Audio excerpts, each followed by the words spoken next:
Hi there and welcome back to the channel. It is early December 2022.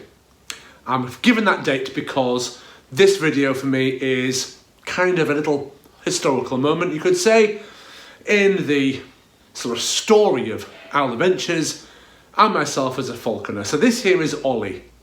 Ollie is 10 years old. He's a European eagle owl. He will be 11 in April. I've had him since he was just 2 weeks old. We got him from Park Rose Bird of Prey Centre on the east coast of England. 2 weeks old, hand-reared him, got him used to everything that he needed to be tame with.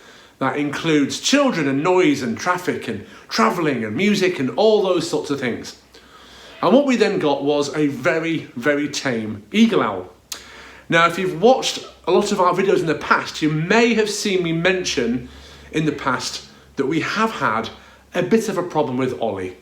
And it's this problem that's led me to a really difficult decision, but it is the right decision. So he is a social imprint, but he's also imprinted on myself. He thinks I'm his mate. Ooh. I know this because of the way he talks to me. I know this because of the way he clucks in his aviary in the corner when I approach the aviary, as if to say, come lay an egg with me. And it's quite a common thing that birds of prey can become imprinted with their keepers. He essentially thinks he's a person, or he thinks that people are owls in people's suits, or however you want to look at it. Now that's fine, and that's what we want with the tame bird that we're using for our flying displays. Ollie here has done many events over the years. School visits. He was for many years our main school visit eagle owl, large owl. And he would fly in the school hall, land on the piano and the PE equipment in the hall, things like that. We did flying shows with him. We'd fly over the children lying on the floor. And that is where the problem has arisen. Because his territorial behaviour, which should only be in the aviary, where he's defensive in his aviary to people who aren't me, that started to spread to other venues, which weren't his aviary. And as a result, he did a little bit attack some children. He kind of bounced off them to say, go away. But he did cause some mild injuries. There were some scratches there. So for the last year and 3 or 4 months, well over a year now, we've not been taking Ollie out as much as Henrietta the eagle owl and Eva, the Canadian great horned owl, our other large owl. He's just done a few events where we've been very careful with him, just sort of display events, not really doing much handling with him really. And we've flown him in large arenas where the audience are set right back. And I've even warned them and said, if he comes flying towards you, take cover.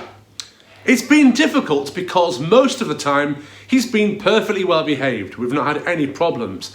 But the risk of him injuring somebody, essentially, is too great a risk. So after many months of deciding what's best to do with Ollie, I have made the really difficult decision to move him on to another home. I always explain in great detail, if I'm going to move a bird on, why I'm moving that bird on. It's best for the bird, and my own reputation as well, of course. So it's a great shame because I've had him for so long. And they're not pets, they're not like my Cocker Spaniel, part of the family. However, we do grow attached to the owls, especially the ones we've had for such a long time. And I've always said I'd never sell him. Even if I gave up falconry entirely, I'd still keep Ollie the Eagle Owl as my kind of, and I didn't say they were a pet, but like a pet owl in a sense.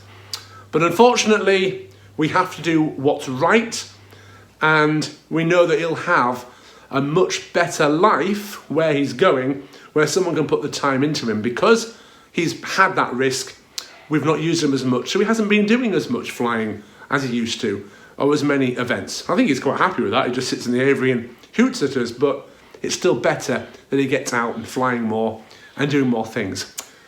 So there we have it, the end of an era, a whole decade, 10.5 years in fact, of Ollie here being part of the Owl Adventures family, as it were. But the time has come, unfortunately, to say farewell to Ollie.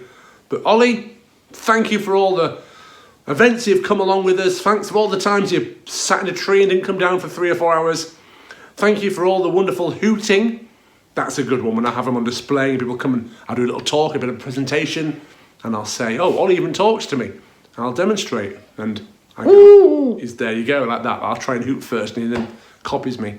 So it's been a wonderful 10.5 years, but time has come to move on, get Ollie to where he needs to be, and we can then concentrate on working with our other birds, which, Ollie, have not tried to attack a child.